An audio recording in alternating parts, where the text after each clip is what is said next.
Prezados amigos, prezadas amigas, uma boa noite a todos. Que o amor de Jesus possa nos envolver, que a luz do alto possa iluminar a todos nós e que principalmente ela consiga encontrar em nossa alma as portas e as janelas abertas, para que então, adentrando no imo do nosso íntimo, possa nos iluminar, para que nós possamos nos conhecer melhor e assim, nas mãos do Divino Mestre, nos tornarmos melhores instrumentos no que diz respeito à transformação, no que diz respeito à renúncia, em todo o papel que temos que desempenhar enquanto encarnados neste mundo. Que possamos ser bons instrumentos de evangelização. Evangelizar. Porque quando vemos, por exemplo, no capítulo 16 do Evangelho de Marcos, lá no versículo 15, veremos o registro, a fala de Jesus, que nos faz esse convite para evangelizar. Quando ele fala, ide proclamai o Evangelho, evangelizai, né? A todas as criaturas, a toda a criação. Estabelecendo então ali o norte do que é o nosso compromisso no mundo, do que é o nosso compromisso perante o Evangelho que ele trouxe. Então, se esse é o norte que nos aponta a Jesus, evangelizar, é necessário que entendamos melhor qual é a natureza desse ministério, qual é a natureza de fato, o que é de fato evangelizar, como Jesus nos pede. Então, a nossa proposta aqui nessa noite, à luz do Espiritismo, discutirmos um pouquinho sobre o que é evangelizar. Como se dá esse processo? O que o Cristo espera de nós? E nós não poderíamos deixar de recorrer à história de uma das pessoas que, na minha opinião, sem sombra de dúvidas, foi um dos maiores evangelizadores que já existiu. Uma figura que foi responsável, um coração que foi responsável por unir, por atrair, por afinizar, por imantar diversos, inúmeros corações ao coração do Cristo. Vamos falar então da inesquecível figura do apóstolo Paulo. E entender que mesmo Paulo foi renovando o seu conceito do que significa evangelizar ao longo da sua caminhada, do seu programa de atuação. Antes ele tinha uma ideia do que seria a sua função, o seu papel, né? Qual seria a sua missão. Mas, mais para frente, especificamente depois de Damasco, ele começa a entender e a renovar esse significado. Então, nós vamos encontrar lá no livro Paulo e Estevão, e aí quem ainda não teve a oportunidade de ler esse livro, fica aqui muito mais do que um convite, quase que uma convocação a ler. Porque nós não podemos passar pela experiência de viver o Espiritismo sem nos beneficiarmos da luz que traz esse livro à nossa consciência. Então, lá no Paulo e Estevão, em um diálogo, né, de Paulo ainda Saulo na época, conversando com um amigo, e ele vai falar sobre as atividades que ele vinha ali desenvolvendo junto ao Sinédrio, os seus anseios de galgar novos degraus, de ampliar a sua influência, de atingir objetivos maiores, alcançar novos povos, os chamados então gentios, né, os gregos, por exemplo, os romanos. E em um momento, Saulo fala para o amigo o seguinte: nós temos que trabalhar para dobrar os joelhos de gregos e de romanos à lei de Moisés. Percebam a intenção de Paulo. Precisamos expandir os números. Essa era o ênfase. Conversão. aumentar a quantidade de seguidores. Essa era a opinião de Paulo. Só que mais para frente, Paulo, ali na sua primeira carta à comunidade de Corinto, no capítulo 1, versículo 17, da primeira epístola aos Coríntios, Paulo fala o seguinte, percebam a transformação, porque Cristo enviou-me não para batizar, mas para evangelizar. Não em sabedoria de palavras, para que a cruz de Cristo não se faça vã. Percebam então a transformação. E essa frase, esse versículo, em sua singeleza, em sua simplicidade, contém de fato todo o programa que Paulo buscou desenvolver depois de ter amadurecido a sua ideia, depois de ter amadurecido a sua compreensão do que de fato era a sua tarefa junto ao Evangelho.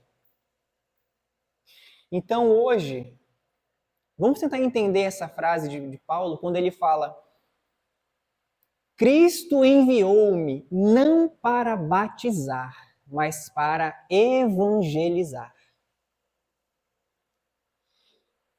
E aí vamos lembrar que Paulo viveu uma grande frustração na vida quando lá na sinagoga de Damasco, logo após sua conversão, muito breve após sua conversão, ele foi buscar falar sobre Jesus na sinagoga. E foi recebido assim, mas com indiferença, sabe? Estava todo mundo muito alheio ao que ele estava querendo dizer. Chibatadas teriam doído menos do que a indiferença que ele recebeu das pessoas que estavam ali ouvindo. E aí vem o grande conselho de Ananias, que orienta e fala assim: Saulo, Saulo, Saulo, o Senhor te deu a tarefa da sementeira, Saulo. E qual que é o primeiro movimento do semeador? Qual que é a primeira preocupação daquele que semeia? Juntar sementes no mealheiro particular. Primeiro, juntar as sementes no mealheiro particular. Como quem diz assim: Saulo, calma. Por ora, você tem as palavras. Você tem a eloquência. Você tem o intelecto. Mas antes de evangelizar, é preciso alinhar a sua vida ao que você está falando. Primeiro é preciso alinhar as suas atitudes ao que você fala. Aí sim, você vai estar pronto para começar. Você vai estar pronto para realmente efetuar o trabalho que Deus confiou a você. Não é por palavras. E aí Paulo, na época ainda Saulo, procura Pedro. E Pedro também dá um conselho maravilhoso, muito alinhado com o que Ananias tinha dito. Porque Pedro fala o seguinte: Paulo, eu não tenho os cabedais intelectuais que você tem. Eu não tenho o brilho da inteligência que você tem. Eu não tenho a retórica, mas uma coisa que eu pude conquistar é experiência de vida. E na minha opinião, Saulo, a sua postura demonstra muito mais uma precipitação, uma pressa, do que realmente lucidez e consciência diante do trabalho que você tem que realizar. Você ainda está, Paulo, muito preocupado com as questões do mundo, com aquela sua mentalidade antiga de que o importante é converter, de que o importante são os números. Ainda naquelas ideias dos conquistadores que por onde passam deixam sua bandeira e submetem o povo àquele rótulo. Mas a proposta do Evangelho é outra, Paulo. A proposta do Evangelho não é uma questão de números, não é uma questão de rotulação exterior. A proposta do Evangelho é uma questão de transformação verdadeira de vidas. E Pedro fala: e não faltaram, viu, Saulo, aqueles que na seara do Mestre se propuseram a essas vitórias mais rápidas e, de maneira invigilante, acabaram comprometendo a si mesmo, bem como as suas causas. E aí Pedro vai lembrar Saulo de Judas. Judas, que nós temos um texto riquíssimo, uma entrevista que o irmão X, né, Humberto de Campos, faz com o espírito de Judas, já no plano espiritual. Também temos lá no Boa Nova informações que nos ajudam a entender como era Judas, esse processo de queda, porque Judas amava muito Cristo, isso não há dúvidas. Amava verdadeiramente Jesus. Era dos que mais amava. Mas Pedro vai lembrar a Saulo que Judas também era comerciante. E ele também tinha esse ímpeto de acelerar, de impor o evangelho mais rápido. Ele queria que o Cristo vencesse mais rápido. Ele estava preso ainda nessas questões dos números. Ele queria converter mais rápido para que o reino se edificasse ainda naquela época. E aí Pedro fala, então ele tenta transportar essas ideias imediatistas da terra para o trabalho no evangelho. E aí, querendo apressar a vitória de Jesus junto aos corações, ele deu margem à invigilância. E pela invigilância, ele criou a tragédia da cruz. E aí o Saulo vai ouvindo essas orientações, vai internalizando esses alertas que tem recebido, para que não caísse no mesmo erro de Judas, né? Não acreditar que essa proposta do evangelho era a de números. Ele vai entendendo que não se trata de converter, se trata de transformar vidas. Não dá para pensarmos a tarefa da evangelização com essa proposta imediatista do mundo. E aí Pedro, em determinado momento do diálogo, ele volta-se para o Saulo e fala o seguinte: lembre-se que Deus é a previdência de todos. Ninguém está esquecido. É Deus que é a previdência de todos. Então, um ponto para todos nós, para que nós nunca mais nos esqueçamos: não somos nós os salvadores do outro. Não é nossa responsabilidade salvar o outro. Porque, antes de tudo, cada vida é acompanhada de próximo, de muito perto, por Deus. Ele que é a providência.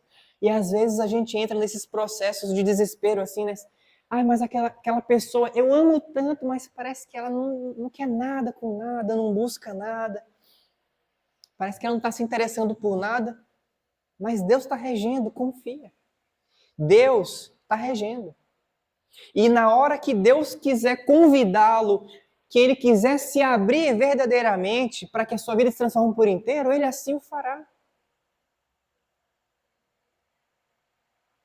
Porque, é claro, nós temos, sim, o chamado de contagiar, de contribuir, de convidar as outras vidas para vivenciar conosco as alegrias do reino, a beleza que é estudar o Evangelho e pôr em prática o Evangelho de Jesus. Mas precisamos lembrar de que muito antes de nós, Jesus já estava trabalhando por esse Espírito há incontáveis séculos. E antes de Jesus, Deus, porque Jesus teve o início, né? Deus não. Então o que Pedro fala para Saulo? Paciência e compreensão. Paciência e compreensão. Se você quer aproximar o seu coração do coração de Jesus, precipitação e imposição são as suas primeiras inimigas que você precisa combater. Paciência. E aqui um parênteses. É claro que é diferente quando a gente está falando ali do espírito reencarnante, que sendo recebido então na nossa família, que convive num seio espírita, é sim nossa responsabilidade apresentar a doutrina, trazer a convivência do espiritismo, demonstrar para aquele espírito que foi confiado a nós por Deus qual é o norte, apresentar quais são os valores, levar a evangelização, levar na casa espírita. Isso é sim nossa obrigação. Mas aí depois querer forçar que a criatura seja receptiva a essa proposta, querer forçar a adesão na base da força, talvez mais tarde isso só acabe distanciando ainda mais. Principalmente quando o nosso esforço ele fica só no âmbito das palavras. Porque às vezes nós temos a família que é espírita, o pai é espírita, a mãe é espírita, o filho cresce e se afasta da doutrina. Aí você vai ver, mas por quê? Não é porque o meu pai, ele é muito tranquilo, ele é sereno, ele é calmo, ele é educado, ele é carinhoso. Lá no centro espírita, aqui em casa não. Aqui em casa ele é outra pessoa. Minha mãe é compreensiva, bondosa, caridosa, só lá com os outros, aqui em casa não. Então, que exemplo! Eu já vi famílias falando assim, dá vontade de levar a cama do meu marido, levar a cama da minha esposa lá para o centro, porque lá ele é um amor. E em casa toca o terror. Então o que Pedro fala é o seguinte, a verdade é o seguinte, você pode atrair, mas nunca poderá converter de fato. Porque converter de fato uma alma ao Cristo não é um processo que você consegue fazer simplesmente pela transmissão de conhecimentos. Não é um processo que você consiga fazer por meio de palavras, por meio de argumentos. Não dá. Converter de fato é um processo que lá no fundo é um contágio, é um despertamento, é uma atração. É uma atração de tal modo assim impactante de uma vida que se converte, que se entrega ao Cristo e ela cria em torno dela um chamamento quase que irresistível para que as outras vidas olhem e busquem também aquela proposta. Que felicidade é essa? Eu também quero isso para mim. E isso a gente não atinge pelo simples processo de intelectualização. E se a gente pensar no Cristo, pense o seguinte, se Jesus, que tudo pode nesse mundo, sob a égide de Deus Pai, espera com paciência a nossa conversão por séculos e séculos, por que é que nós não podemos esperar também o tempo do outro? Então calma, calma Saulo, é o que Pedro falava, né? Evangelizar é um processo que envolve tempo. Tempo para nos evangelizarmos. E aí a gente lembra de Ananias, né? Voltando àquela orientação de Ananias. Deus te atribuiu a tarefa do semeador. Qual é o primeiro papel do semeador? Produzir as sementes. Primeiro, produzir as sementes que serão semeadas. E ninguém produz semente sem ter frutificado. E ninguém frutifica da noite para o dia.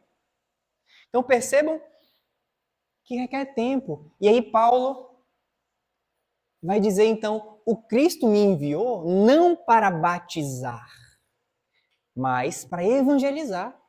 Porque o batismo, né, naquele contexto, era um ritual. Era um rito que demonstrava que aquela pessoa havia se convertido ao cristianismo. E aí Paulo olha e fala o seguinte, olha, eu não estou mais preocupado com o rito. Eu não estou mais preocupado se o indivíduo se rotula ou não como cristão. Isso não me preocupa mais. O que me preocupa é se as vidas estão sendo transformadas pelo Evangelho de Jesus. E eu só vou conseguir ter essa preocupação, eu só vou conseguir atrair outros corações para essa profundidade que Paulo nos fala, se eu já estiver demonstrando essa profundidade em mim. É por isso que ele fala, não em sabedoria de palavras. Falar qualquer um fala.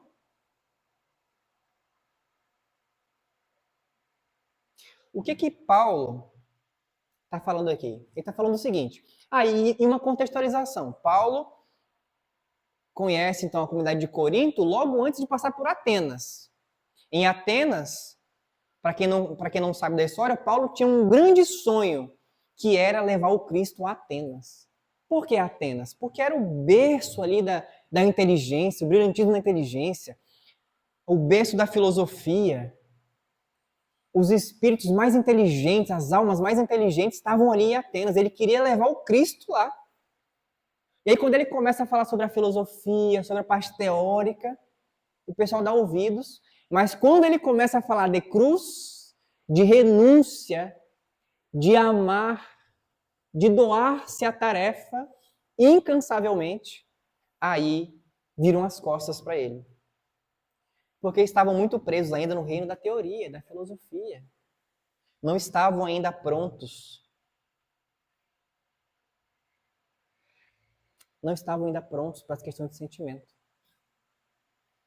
Então, talvez seja pensando nisso que Paulo escreve aos Coríntios: eu entendi que para evangelizar de fato não basta a beleza dos argumentos, a retórica inspirada, as palavras mais sublimes. Se a gente não vibrar o Cristo em nossa vida, não chegaremos a vencer as muralhas que ainda cercam muitos corações. Porque qual foi o grande legado de Jesus? As parábolas? Belas, inspiradoras. As lições, os ensinamentos, importantíssimos, fundamentais, essenciais. Mas o que é que realmente nos toca em Jesus? Quando nós lembramos do seu exemplo, de um amor a toda prova, de uma renúncia e de uma entrega jamais vistas na história da humanidade. E a cruz é a síntese disso. Aquele que só fez o bem, que nada tinha a resgatar, recebeu em troca uma cruz. E ainda assim, não deixou de nos amar. Foi isso que gravou a mensagem do Evangelho nos séculos de maneira inapagável na história da humanidade. Então, se não houver em nossa vida um traço que seja desse amor que Jesus vibrou entre nós, ainda estaremos muito longe de evangelizar. Muito longe. Se não houver em nós a disposição que o Cristo demonstrou ao carregar a sua cruz com fidelidade, com esperança, com alegria e com perdão, ainda estaremos muito longe de evangelizar. A gente ainda vai estar preso nos recursos do intelecto, que terão o seu valor, terão a sua razão de ser, mas que são bem pobres diante dos poderes e das possibilidades que o amor nos apresenta. E aí eu lembro de um caso que está registrado lá no livro No Mundo Maior, lá no capítulo 3 em diante, quando Calderaro vai falar sobre a casa mental, e ele e André chegam ali para acompanhar um caso severo de obsessão, e está ali o obsessor desencarnado, o obsidiado está ali encarnado, mas muito enfermo, em decorrência justamente dessa obsessão. E aí o obsidiado se desprende do corpo e os dois começam a brigar. O obsidiado e o obsessor. Discutir, brigar. E o André começa a ficar preocupado. Mas e aí, o que a gente vai fazer? Não vamos fazer nada? E agora? Vamos fazer alguma coisa. E o benfeitor fala assim: André, a gente fez o que a gente pôde. A gente veio até onde a gente pôde, porque o conhecimento só chega até aqui. A partir daqui em diante, a gente precisa de alguém que ame esses dois como filhos da alma. E isso a gente não consegue, André. A gente ainda não consegue. E aí o benfeitor fala isso para o André. O conhecimento chega até aqui. Daqui para frente, só o amor. O conhecimento é limitado. Até certo ponto ele levou, mas daqui para frente, André, só o amor pode mudar um pouco desse cenário.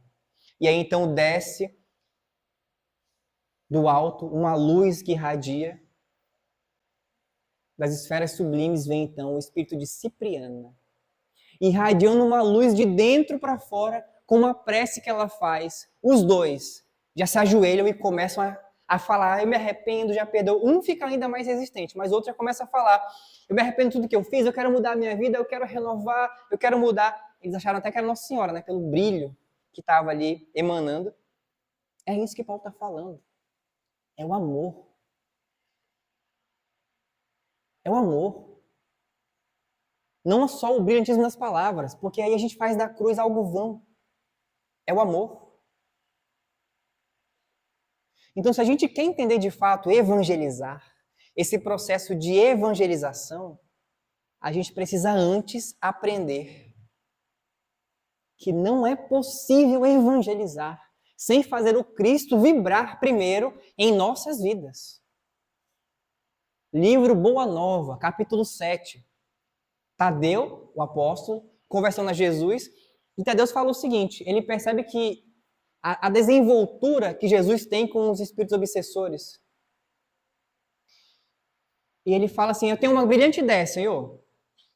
Vamos reunir todo mundo, e o Senhor faz tudo de uma vez e converte todo mundo de uma vez só. Muito mais fácil, né?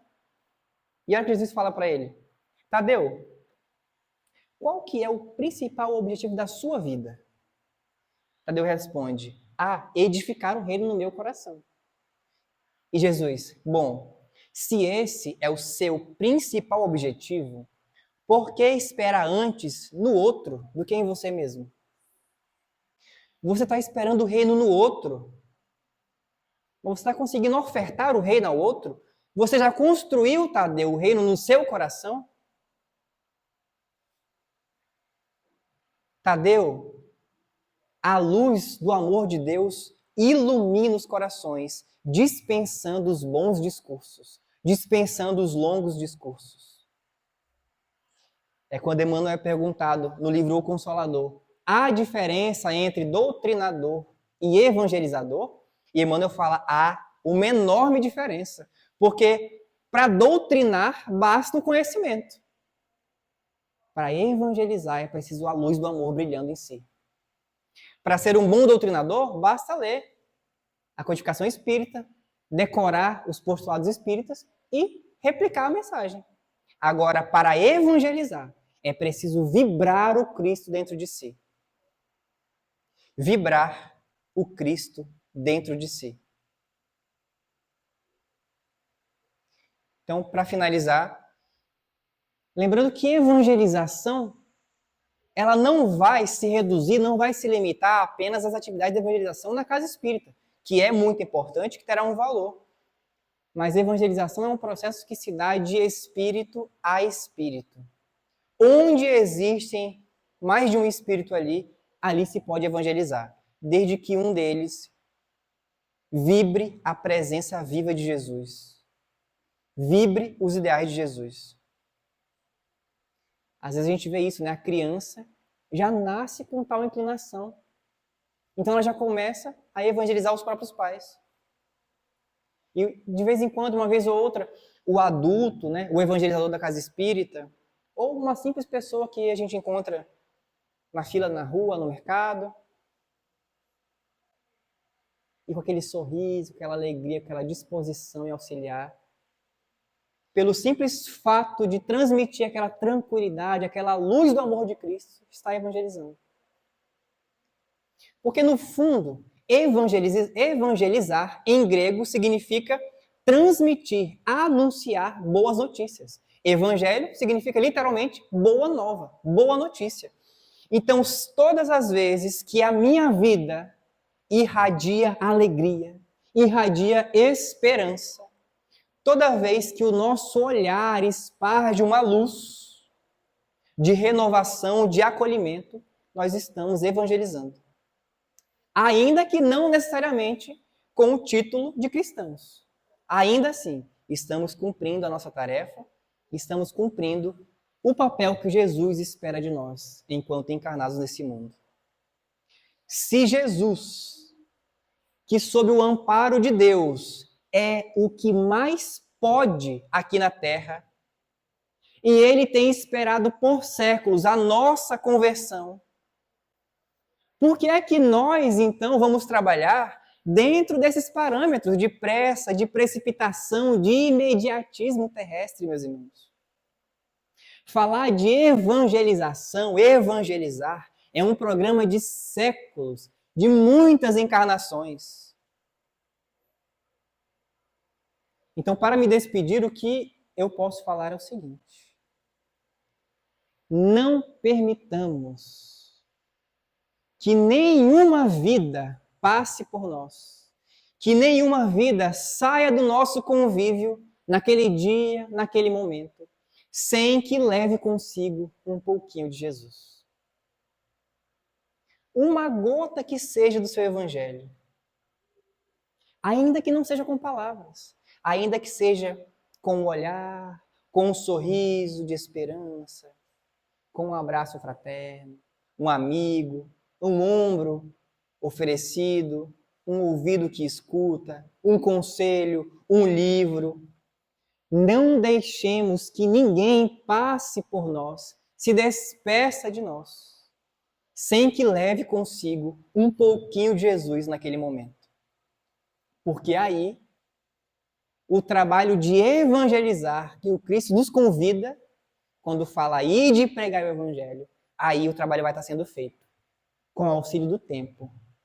Porque, no fundo, na vida, na criação, o tempo não respeita nada que ele não ajudou a construir. Evangelizar. De espírito a espírito. Não importa a idade, não importa a crença, não importa o lugar, não importa o tempo que leve. Porque Jesus, que é Jesus, tem nos esperado com paciência o nosso chamado. Muito obrigado a todos pela atenção, uma boa noite. E como dizia Pai Francisco aos seguidores, meus filhos, evangelizem o tempo todo, onde quer que vocês se encontrem. Só quando for necessário, usem palavras. Muito obrigado.